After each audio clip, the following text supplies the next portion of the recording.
A big focus currently, Pakistan faced tough questions at the United Nations Security Council after it pressed for closed-door consultations over tensions with India in the aftermath of the Pahalgam terror attack.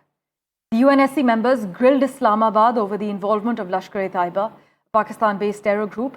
Shiv Arur has been tracking all the finer developments for us. He joins us live at the moment. Shiv, Ambassador Akbaruddin says Pakistan's grandstanding has flopped, while Pakistan is claiming its objectives were largely served. Can this be seen as pure posturing on Pakistan's behalf? Take us through the latest.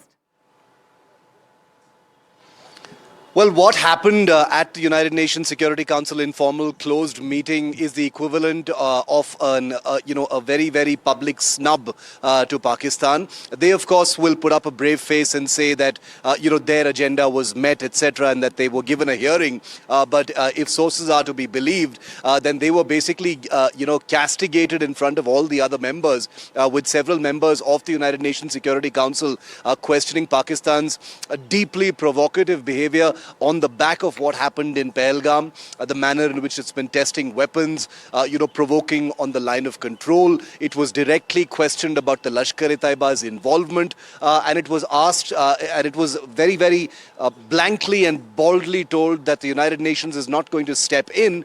This needs to be sorted out bilaterally. So Pakistan's entire effort to somehow internationalize this issue, take it beyond just what's happening between India and Pakistan right now, appears to have, completely faltered and failed at the United Nations Security Council. The question, of course, is where will they go next? This is the equivalent of having a door slammed in your face when you're trying to get into a room and tell a lot of people about what's going on in your neighborhood. Now, remember, the context over here obviously also is that the United Nations has had a troubled history as far as India-Pak relations is concerned. There is the UN mission on India and Pakistan. I'm standing not very far from it, in fact. And the mandate of that has been quite differently seen by India and Pakistan. India, of course, doesn't see any role for the UN as far as India-Pakistan is concerned on the back of the Shimla Agreement. But now with the Shimla Agreement being scrapped, unilaterally by Pakistan, which basically defined the rules of engagement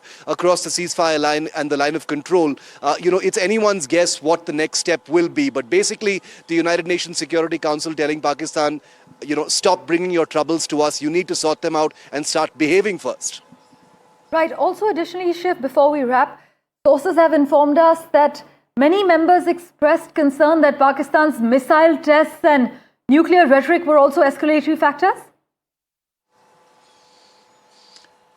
Oh, 100%. These are deeply provocative, deeply escalatory, especially when you consider the fact that these missile tests were supposed to happen, perhaps later in May. And many of those missile tests were included into what the Pakistan military is calling Exercise Indus, deliberately as a kind of muscle flex, as a threat display, to India, that Pakistan has surface-to-surface weapons that are capable of hitting Indian cities, nuclear capable weapons as well.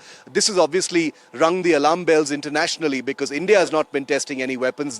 India does it in its own time, but Pakistan, with a great degree of predictable irresponsibility, possibly at the goading of China, which, remember, is a member of the United Nations Security Council, and that's probably the only country they had support from in this closed meeting. These are all actions that are seen to be dangerous because things can spiral out of control very, very quickly when missiles and tests and things like that come into the picture. One wrong move, one little mistake, one small escalation in one sector can completely have a cascading effect and lead to a full-blown confrontation. And that's probably why the United Nations Security Council's members, frowned at Pakistan for deciding to make this very obvious escalatory gesture using its missiles. Shiv, as always, thank you so much for joining us with the lowdown. It's also noteworthy that after a long press statement by Pakistan's envoy to UN, Asim Iftikhar Ahmed, after the closed-door UNSC meeting on India-Pakistan issue, no other UNSC member country envoy joined this press statement, which was largely about blaming India. But as Shiv Arur is reporting, at the closed-door meeting, UN Secretary Council members rejected Pakistan's false flag narrative, condemned the Pahalgam terror attack, and criticized religious targeting and Pakistan's escalatory missile tests as well as nuclear rhetoric. In fact, Pakistan has been asked to resolve issues with India bilaterally.